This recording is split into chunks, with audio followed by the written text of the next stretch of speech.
आरोग्य अंक में तुलसी से आरोग्य प्राप्त करें। तुलसी भारत में प्रायः सर्वत्र पाई जाने वाली औषधि है। ये सभी हिंदुओं की पूज्या भी है। इसी कारण घर घर में इसका पौधा लगाया जाता है और पूजा भी की जाती है। इसको हिंदी में तुलसी, गुजरात, महाराष्ट्र, बंगाल, तमिलनाडु और अरब में भी तुलसी के नाम से जाना जाता है। ऐसे इसे हरिप्रिया, माधवी और वृंदा के नाम से भी जाना जाता है। इसकी 60 जातियां होती हैं। प्राय 4 प्रकार की तुलसी मुख्य है। पहली है रामा तुलसी, दूसरी है श्यामा तुलसी, तीसरी है वन तुलसी और चौथी है मार बरबत। हमारे यहाँ प्रायः यही जातियाँ प्राप्त होती हैं। रासायनिक गुण, इसमें एक उड़नशील तेल पाया जाता है जिसका औषधीय उपयोग होता है। कुछ समय रखा रहने पर ये स्फटिकी की तरह जम जाता है। इसे तुलसी कपूर भी कहते हैं। इसमें किनोल तथा एल्केलाइड भी पाए जाते हैं। एस्कॉर्बिक एसिड और कैरोटीन भी पाया जाता है। औषधीय गुण, रस, कटु, तिक्त, गुण लघु, रुक्ष, वीर्य, उष्ण, विपाक कटु, प्रभाव कृमिघन, शूलघ्न, भूतघ्न, कर्म कफ वात शामक। रस कटु और तिक्त, गुण लघु और रुक्ष, वीर्य उष्ण, विपाक कटु, प्रभाव कृमिघ्न, शूलघ्न, भूतघ्न और कर्म कफ वाश और शामक। मलेरिया उपचार में इसका गिलो नीम के साथ उपयोग किया जाता है। जहाँ तुलसी के पौधे होते हैं वहाँ मलेरिया के कीटाणु नहीं आते। पद्म पुराण, चरक संहिता, हारित संहिता, योग रत्नाकर, सुश्रुत संहिता आदि ग्रंथों में इसके गुणों का वर्णन मिलता है। धार्मिक महत्व, भगवान शालग्राम साक्षात नारायण स्वरूप है और तुलसी के बिना उनकी कोई पूजा संपन्न नहीं होती। नैवेद्य आदि के अर्पण के समय मंत्रोच्चारण और घंटानाद के साथ तुलसी दल समर्पण भी उपासना का मुख्य अंग माना जाता है। मृत्यु के समय तुलसी दल युक्त जल मरणासन व्यक्ति के मुख में डाला जाता है, जिससे मरणासन व्यक्ति को सद्गति प्राप्त होती है। दाह संस्कार के समय तुलसी के काष्ठ का उपयोग किया जाता है। इससे करोड़ों पापों से मुक्ति मिल जाती है। तुलसी के काष्ठ की माला सिद्ध माला कहलाती है। इसी प्रकार तुलसी मंजरी का भी विशेष महत्व है।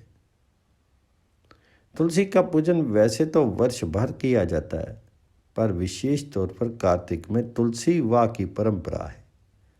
तुलसी के समीप किया गया अनुष्ठान बहुत ही फलदायक होता है। औषधीय उपयोग, पहला है ज्वर। तुलसी दल और काली मिर्च का काढ़ा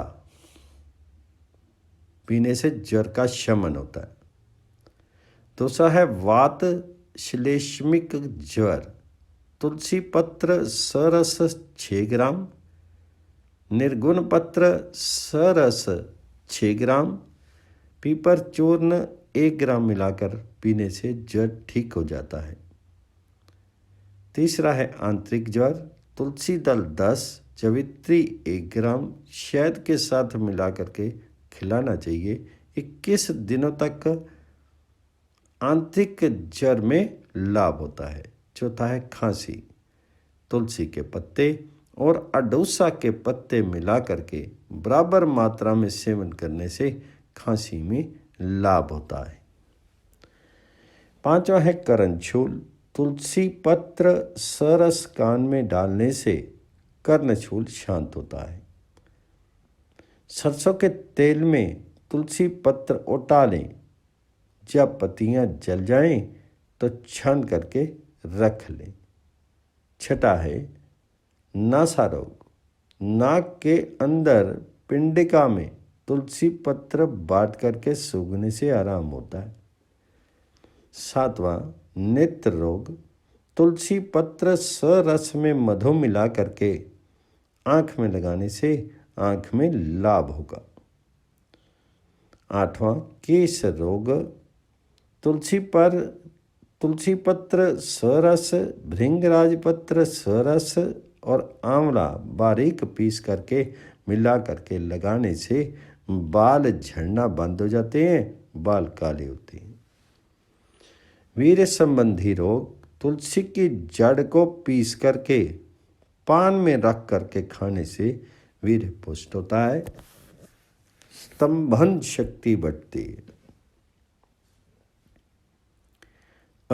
तुलसी बीज या जड़ का चूर्ण पुराने गुड़ के साथ मिला करके 3 मासा प्रतिदिन दूध के साथ सेवन करने से पुरुष शक्ति में वृद्धि होती। तुलसी बीज का चूर्ण पानी के साथ खाने से सप्तम दोष ठीक हो जाता है। 10वां है मूत्र रोग। 1 पाव पानी 1 पाव दूध मिला करके उसमें 2 तोला तुलसी पत्र सरस मिला करके पीने से मूत्रदा ठीक होता है। पेय में तुलसी पत्र सरस में मधु मिला करके सेवन करना लाभदायक होता है। 12वां है उदर रोग। तुलसी मंजरी और काला नमक मिलाकर खाने से अजीर्ण रोग में लाभ होता है। तुलसी पंचांग का काढ़ा पीने से दांतों में आराम होता है। तुलसी 1 चम्मच, अदरक सरस 1 चम्मच मिलाकर खाने से पेट दर्द में आराम होता है। तुलसी दल 21 वायुडंग के साथ पीस करके सुबह शाम पानी के साथ खाने से पेट के कृमि मर जाते हैं। 13वां है आमवा। तुलसी पत्र सरस में अजवाइन मिलाकर खाना चाहिए। 14वां है वात रक्त। कुछ समय तक नियमित तुलसी दल सेवन से लाभ होता है। 15वां है वात रोग। तुलसी पत्र, काली मिर्च चूर्ण घृत के साथ सेवन करना चाहिए। 16वां रक्त विकार। तुलसी और गिलोय 3 ग्राम का क्वाथ बना करके मिश्री मिला करके सेवन करें। 17वां है मुख दुर्गंध। भोजन के बाद 5 तुलसी दल खाने से मुख से बास नहीं आती। 18वां मुख पाक। तुलसी दल और चमेली के पत्तों को खाने से मुख पाक में लाभ होता है। 19वां रक्त प्रदर। तुलसी बीज का चूर्ण अशोक पत्र सरस के साथ सेवन करना चाहिए। 20वां कामला। तुलसी पत्र 5 ग्राम, पुनर्नवा मूल 5 ग्राम मिला करके पीना लाभदायक होता है। 21वां है विष रोग। तुलसी पत्र को गोघृत में मिला करके पिलाने से हर प्रकार का जहर उतर जाता है।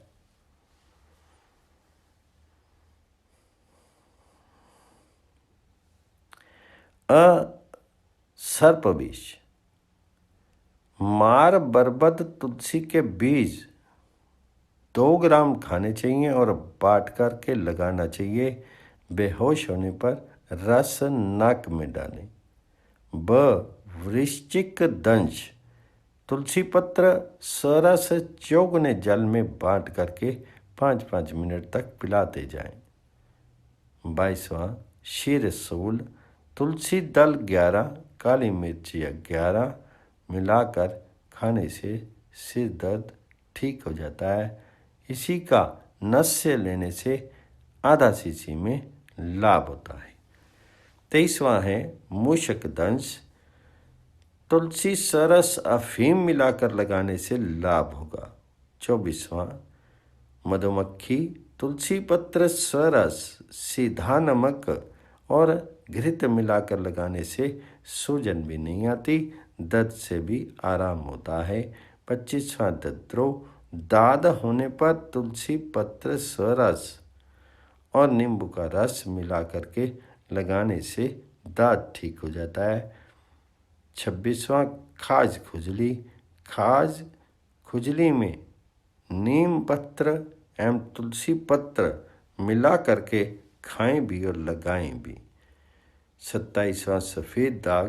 गंगा जल के साथ तुलसी पत्र को मिला करके लगाना चाहिए, सफ़ेद दाग ठीक होते हैं। 28वां बाल तोड़। बाल तोड़ होने पर तुलसी पत्र पीपल पत्ती मिला करके लगाने से आराम होता है।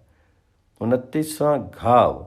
तुलसी पत्र सरस और फिटकरी बारीक पीस करके घाव पर छिड़कने से घाव जल्द भरता है। 30वां कुष्ठ। कुष्ठ में भी तुलसी पत्र सरस लगाने एवं खाने से तथा सौंठ और तुलसी जड़ को पानी के साथ सेवन करने से आराम होता है। 31वां अग्निदग्ध। अग्निदग्ध होने पर तुलसी पत्र सरस नारियल तेल मिला करके लगाने से लाभ होता है। 32वां मुहासे।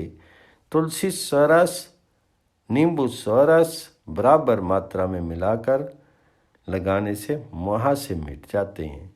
अर्श। तुलसी पत्र सरस की मस्सों पर लगाने से वे मुरझा जाते हैं। 34वां मानस रोग। अपस्मार में तुलसी पत्र सरस या तुलसी दल को बांट करके शीर में लेप करें। भूत स्वर। तुलसी पत्र सरस में त्रिकूट मिला करके सूंघने से लाभ होता है। सानुभूतम योग। 2 योग सर्वसाधारण जनता के हितार्थ लिखे जा रहे हैं। ये योग वैद्यों से प्राप्त किए गए हैं, सअनुभूत हैं। भूतोन्माद। जब आदमी भूतोन्माद से पीड़ित होकर के जोर जोर से चिल्ला रहा हो, तब तुलसी पत्र जल में डाल करके 7 परिक्रमा करके जल छिड़कते जाएं। अंत में तुलसी पत्र खिला दें, लाभ होगा। आदेश दें कि वह अच्छा हो गया है। पशु चिकित्सा।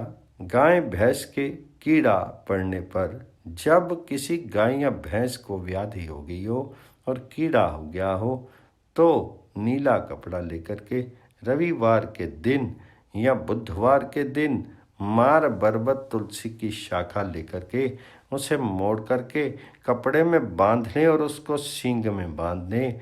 3 दिन में कीड़े मर जाएंगे और 7 दिन बाद घाव भी सूख जाएगा। तब दवाई को सींग से हटा लें और एक नारियल भगवान शंकर के नाम से फोड़ दें, इससे लाभ प्राप्त होगा। आरोग्य अंक में आरोग्य शास्त्र के प्रवर्तक भगवान धन्वंतरी। भगवान धन्वंतरी की हम जीवों पर महान कृपा है। उनका विग्रह ही कृपा में है। न केवल संसारिक प्राणियों पर ही आपका अनुग्रह है, अपितु देवता भी आपके ही आश्रय से असुरों की विभीषिका से मुक्त होकर के स्वस्थ, निर्भीक एवं आनंदित हो सके थे। बात उस समय की है जब देवगणों में महर्षि दुर्वासा जी का अपराध बन पड़ा था और इसके परिणाम स्वरूप न केवल देवता अपितु त्रिलोकी श्रीहीन हो गई थी। देवी संपत्ति के विलुप्त हो जाने से सर्वत्र आसुरी साम्राज्य स्थापित हो चुका था। दुखी होके देवता ब्रह्मा जी को साथ लेकर के भगवान नारायण की शरण में पहुंचे और नारायण ने उन्हें असुरों को साथ लेकर समुद्र मंथन का परामर्श दिया और बताया कि इस मंथन से अमृत का कलश लेकर के स्वयं मैं धन्वंतरी नाम से प्रकट होऊंगा और फिर उसी अमृत के बल पर आप लोग सदा के लिए अमर हो जाएंगे। नारायण की ऐसी अमृतमयी वाणी सुनकर के सभी को बड़ा ही आनंद हुआ। फिर क्या था, देवताओं के समझाने पर अज्ञानी असुर भी अमृत के लोभ से समुद्र मंथन के लिए राजी हो गए और फिर समुद्र का मंथन प्रारंभ हुआ। बिना नारायण के सहयोग के समुद्र मंथन हो भी कैसे सकता था। अतः स्वयं नारायण ने कूर्म रूप धारण करके मंदराचल पर्वत को नीचे से पकड़ रखा था और दूसरे रूप से वे ऊपर से उसे दबाए हुए भी थे। साथ ही वे देवता असुर का रूप बना करके दोनों दलों में पहुंच करके समुद्र मंथन लगे। नारायण का संबल पाकर के समुद्र से 14 रत्नों का प्रादुर्भाव हुआ, जिनमें भगवान धन्वंतरी अमृत का कलश लेकर के प्रादुर्भूत हुए। वेद व्यास जी श्रीमद् भागवत में ये बताते हैं कि उस समय समुद्र के मध्य से जो दिव्य पुरुष प्रकट हुए ये बड़े ही सुंदर तथा मनोज्ञ थे। उन्हें सिर पर पीताम्बर धारण कर रखा था। सभी अंग अनेक प्रकार के दिव्य आभूषणों तथा अलंकारों से अलंकृत थे। उन्होंने कानों में मणियों के दिव्य कुंडल पहने हुए थे। उनकी तरुण अवस्था थी तथा उनके सौंदर्य अनुपम था। शेर का रंग बड़ा ही सुंदर सांवला सांवला था। चिकने और घुंघराले बाल लहराते हुए उनकी छवि बड़ी अनोखी थी। उन्होंने अमृत से पूर्ण कलश धारण कर रखा था। वे साक्षात भगवान विष्णु के अशांच अवतार थे और वे आयुर्वेद के प्रवर्तक तथा यज्ञ भोक्ता धन्वंतरी के नाम से सुप्रसिद्ध हुए।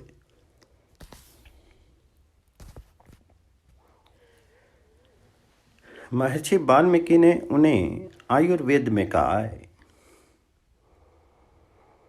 जिस समय वे समुद्र से प्रकट हुए उस समय भगवान विष्णु के नामों का जप कर रहे थे और प्राणियों के आरोग्य का चिंतन कर रहे थे।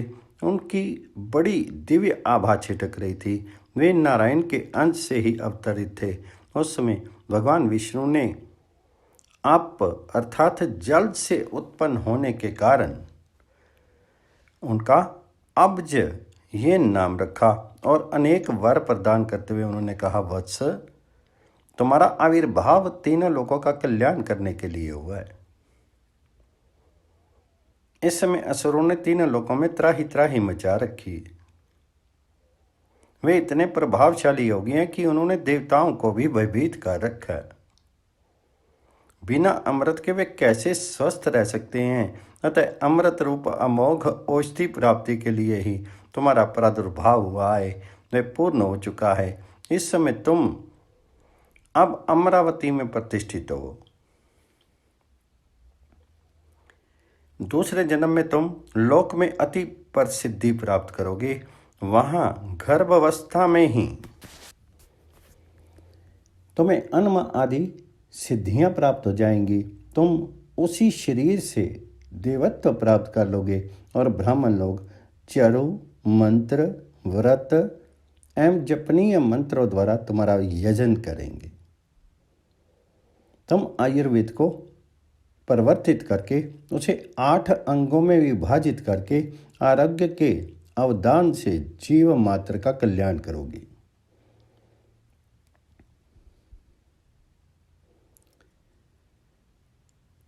धन्वंतरी को ऐसा वरदान दे करके भगवान विष्णु अंतर्ध्यान हो गए और भगवान धन्वंतरी देवलोक में अत्यंत महिमा को प्राप्त हुए। इस प्रकार विष्णु के अंश से अवतरित होकर के भगवान धन्वंतरी ने अमृत रूपी औषध का सृजन करके देवताओं को भी सब प्रकार से सदा के लिए अजर अमर और निरोग बना दिया। देवताओं का अजरा अर्थात वृद्धावस्था से रहित, अमरा अर्थात मृत्यु रहित तथा निराम्या सब प्रकार की आधि व्याधि और रोग शोक से मुक्त आदि नाम सार्थक होगी और भगवान धन्वंतरी आयुर्वेद के प्रवर्तक तथा आरोग्य के देवता रूप में प्रतिष्ठित होगी। इधर धीरे धीरे समय परिवर्तित हुआ। दूसरा द्वापर युग आ गया। काशी में एक महान धर्मात्मा राजा हुए। उनका नाम था धन्व। सभी सुख होने पर भी वे पुत्र न होने से दुखी रहते थे। उन्हें मन ही मन चिंतन किया कि मैं उस देवता की आराधना करूं जो मुझे पुत्र प्रदान कर सके। तब उन्हें नारायण के अवतार भगवान धन्वंतरी अब्ज देव का स्मरण हुआ। वे उनकी दयालुता को अच्छी तरह समझते थे। फिर क्या था, काशीराज धन्व तपस्या आराधना में संलग्न होंगे। सच्ची आराधना अवश्य फलवती होती है। प्रसन्न होकर भगवान धन्वंतरी ने उन्हें दर्शन दिया। दर्शन पा करके राजा धन्व कृतार्थ हो गए। भगवान जी ने कहा, राजन, मैं तुम्हारी भक्ति से बहुत प्रसन्न हूँ, वर मांगो। राजा धन ने कहा, प्रभु आप तो अंतर्यामी हैं, फिर भी मेरी इच्छा है कि आप पुत्र रूप में मेरे यहाँ अवतीर्ण हों और इसी रूप में आपकी प्रसिद्धि भी हो। भगवान तो ऐसा चाहते ही थे, क्योंकि उस समय प्रजा रोगों से आक्रांत हो गई थी। सब प्राणी जगत बड़ा दुखी था। अपनी प्रजा का कष्ट भगवान जी से कैसे देखा जाता। अतः वे बोले, राजन ऐसा ही होगा। वर दे करके वे अंतर ध्यान हो गए। राजा धन्व की तो प्रसन्नता की सीमा नहीं रही। कुछ समय पश्चात भगवान विष्णु के अवतार भगवान धन्वंतरी ही काशीराज धन्व के यहाँ पुत्र रूप से अवतीर्ण हुए और उनका नाम भी धन्वंतरी ही पड़ा। वे भी नारायण के ही परंपरा प्राप्त अवतार थे। उनमें सब प्रकार के रोगों को दूर करने की शक्ति प्रतिष्ठित थी। इस बात को स्वयं धन्वंतरी जी ने भी कहा है कि देवताओं की वृद्धावस्था, रोग तथा मृत्यु को दूर करने वाला आदिदेव धन्वंतरी मैं ही हूँ। आयुर्वेद के अन्य अंगों सहित शल्य तंत्र का उपदेश करने के लिए फिर से इस पृथ्वी पर आया हूँ।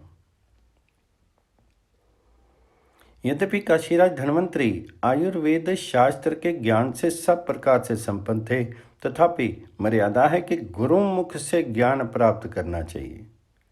अतः उन्होंने महर्षि भरद्वाज जी से संपूर्ण आयुर्वेद शास्त्र और चिकित्सा कर्म का ज्ञान प्राप्त करके आयुर्वेद को शल्य, शालाक्य आदि 8 भागों में विभक्त किया और अनेक शिष्य प्रशिष्यों को आयुर्वेद की शिक्षा प्रदान की। कृपा अवतार धन्वंतरी की अनंत महिमा है।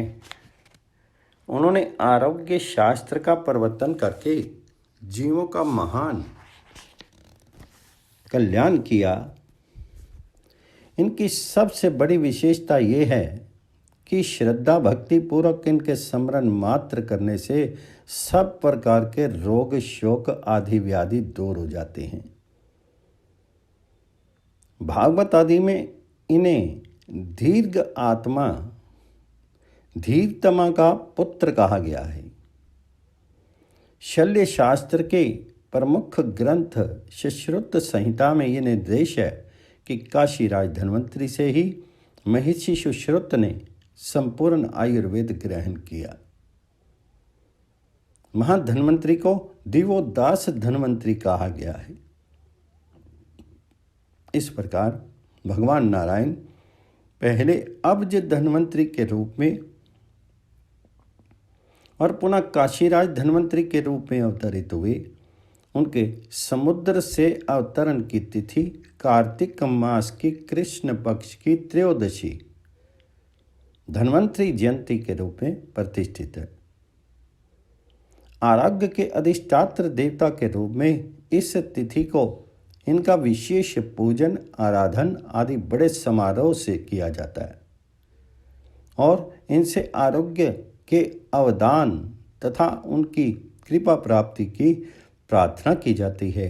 दक्षिण भारत में विशेष रूप से केरल आदि में तो भगवान धन्वंतरी के अनेक मंदिर और विग्रह प्रतिष्ठित हैं।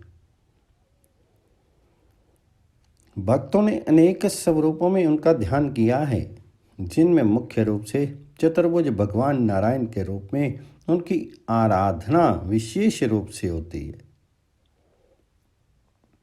ऐसे वे कृपालु भगवान धन्वंतरी सदा हमारी रक्षा करते हैं। धन्वंतरी से भगवान तात सदा ना।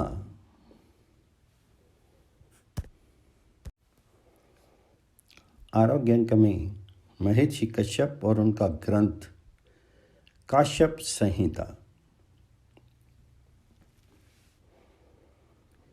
महर्षि मरीचि के अपत्य कश्यप द्वारा प्रोक्त आयुर्वेद के एक प्राचीन ग्रंथ का नाम कश्यप संहिता है, जिसे वृद्ध जीवकीय तंत्र भी कहते हैं। इस संहिता के आदि प्रवर्तक शंभु ब्रह्मा हैं, जिन्होंने इसका सर्वप्रथम उपदेश दक्ष प्रजापति को किया था। दक्ष ने इसका ज्ञान अश्विनी कुमारों को दिया, जिससे इस संहिता का ज्ञान प्राप्त करके इंद्र ने कश्यप, वशिष्ठ, अत्रि और भृगु इन ऋषियों के लिए इसके विषयों का रहस्य के साथ प्रतिपादन किया। कश्यप से उनके पुत्रों और शिष्यों में क्रमशः इस आयुर्वेद संहिता का परंपरा आगे चलती रही। काश्यप संहिता अर्थात वृद्ध जीवकीय तंत्र में समस्त आयुर्वेदीय विषयों का प्रश्न उत्तर रूप में निरूपण किया गया है। शिष्यों के प्रश्नों का उत्तर महर्षि कश्यप जी विस्तार से देते हैं। शंका समाधान की शैली में दुखात्मक रोग, उनके निदान, रोगों का परिहार और रोग परिहार के साधन, औषध, इन चारों विषयों का भली भांति इसमें प्रतिपादन किया गया है। चरक संहिता के आरंभ में बतलाया गया है, धर्मार्थ काम मोक्षा नाम आरोग्यम मूलम उत्तमम। मानव के पुरुषार्थ चतुष्ट की सिद्धि में स्वस्थ शरीर ही मुख्य साधन है। शारीरिक और मानसिक रोगों से सर्वथा मुक्त शरीर ही स्वस्थ कहलाता है। अतः निरोग रहने या आरोग्य प्राप्त करने के लिए उपयुक्त रोग निदान, परिहार और साधन, इन चारों का सम्यक प्रतिपादन मुख्यतः आयुर्वेद शास्त्र में किया गया है। काश्यप संहिता, चरक संहिता, सुश्रुत संहिता, भेद संहिता, भारद्वाज संहिता आदि सभी आयुर्वेदीय संहिता ग्रंथों में प्राचीन हैं। महर्षि कश्यप द्वारा प्रोक्त इस विशाल आयुर्वेद विज्ञान का कालक्रम से प्रचार प्रसार जब कम होने लगा, तो ऋचिक मुनि के पंचवर्षीय पुत्र जीवक ने इस विशाल कश्यप संहिता को संक्षिप्त करके हरिद्वार के कनखल में समवेत विद्वानों के समक्ष प्रस्तुत किया। उपस्थित विद्वानों ने उसे बाल भाषित समझ करके अस्वीकार कर दिया। तब बालक जीवक ने वहीं उनके सामने गंगा की धारा में डुबकी लगाई। कुछ देर के बाद गंगा की धारा से जीवक अति वृद्ध के रूप में निकले। उन्हें वृद्ध रूप में देख करके चकित विद्वानों ने उन्हें वृद्ध जीवक नाम से अभिहित किया और उनके द्वारा प्रतिपादित उस आयुर्वेद तंत्र को वृद्ध जीवकीय तंत्र के रूप में मान्यता दी। अतः इस काश्यप संहिता का नाम वृद्ध जीव की यह तंत्र भी हो गया है। वृद्ध जीवक का समय बुद्ध और महावीर से पूर्व माना जाता है, इसलिए बुद्धकालीन बिंबसार की भुजिष्या के गर्भ से उत्पन्न जीवक वैद्य से वृद्ध जीवक सर्था भिन्न है। जीवक वैद्य शल्य क्रिया में अत्यंत निष्णात थे और वृद्ध जीवक कुमार भृत्य के प्रधान आचार्य माने जाते हैं। कालक्रम से यह वृद्ध जीव की यह तंत्र अनायास नामक यक्ष को प्राप्त हुआ। उस समय उत्तराखंड में यक्षों का आधिपत्य था, जो तत्कालीन इतिहास से सिद्ध होता है। अनायासी यक्ष ने अपने समाज में इस तंत्र का प्रचार प्रसार करते हुए इसे सुरक्षित रखा। कुछ दिनों के बाद वत्स गोत्रीय भार्गववंशीय वृद्ध जीवक के ही वंश में उत्पन्न शिव और कश्यप के भक्त परम तपस्वी वात्स्य ने वेद वेदांगों का अध्ययन करके अनायासी यक्ष के प्रसाद से वृद्ध जीव की यह तंत्र को प्राप्त किया। उसे पुनः सुसंस्कृत करके धर्म कीर्ति तथा मानव के कल्याणार्थ 8 अंगों में विभक्त किया। कुमार भृत्य शल्य क्रिया प्रधान शल्य, तीसरा उत्तमांग शल्य क्रिया प्रधान शालाक्य, चौथा बलवीर अभिवृद्धि प्रधान वाजीकरण, पांचवा वय स्थापन आदि दीर्घ प्रयोग प्रधान रसायन, छठा शारीरिक मानसिक चिकित्सा प्रधान काय चिकित्सा, सातवां सर्प वृश्चिक आदि विषय पर शमन प्रधान अगध तंत्र और आठवां भूतग्रह आदि दैविक दुख पर शमन प्रधान भूत विद्या। इन्हीं से आयुर्वेद अष्टांग आयुर्वेद कहलाता है। पुनः इन विषयों को प्रतिपादन के अनुसार 8 स्थानों में विभक्त किया गया। इनमें सूत्र स्थान में 30, निदान स्थान में 8, विमान स्थान में 8, शारीर स्थान में 8, इंद्रिय स्थान में 12, चिकित्सा स्थान में 30, सिद्धि स्थान में 12 और कल्प स्थान में 12 तथा खिल भाग में 80 अध्याय हैं। इस तरह आयुर्वेद विज्ञान विशारद आचार्य वात्स्य ने कुल मिलाकर के 200 अध्यायों में काश्यप संहिता या वृद्ध जीव की तंत्र को सुसंस्कृत करके इस आयुर्विज्ञान का प्रसार किया था। इसमें कुमार भृत्य का विशेष प्रतिपादन होने के कारण तथा महर्षि कश्यप को कुमार भृत्य का प्रधान उपदेष्टा माने के कारण इस काश्यप संहिता को कुमार भृत्य संहिता या कुमार भृत्य तंत्र भी कहते हैं। इसका आधार मुख्यतः अथर्ववेद में निर्दिष्ट आयुर्वेदीय तत्व है। सांगोपांग आयुर्वेद का प्रतिपादक काश्यप संहिता रूप वृद्ध जीव की तंत्र चिकित्सा शास्त्र का एक अत्यंत उपादेय ग्रंथ है।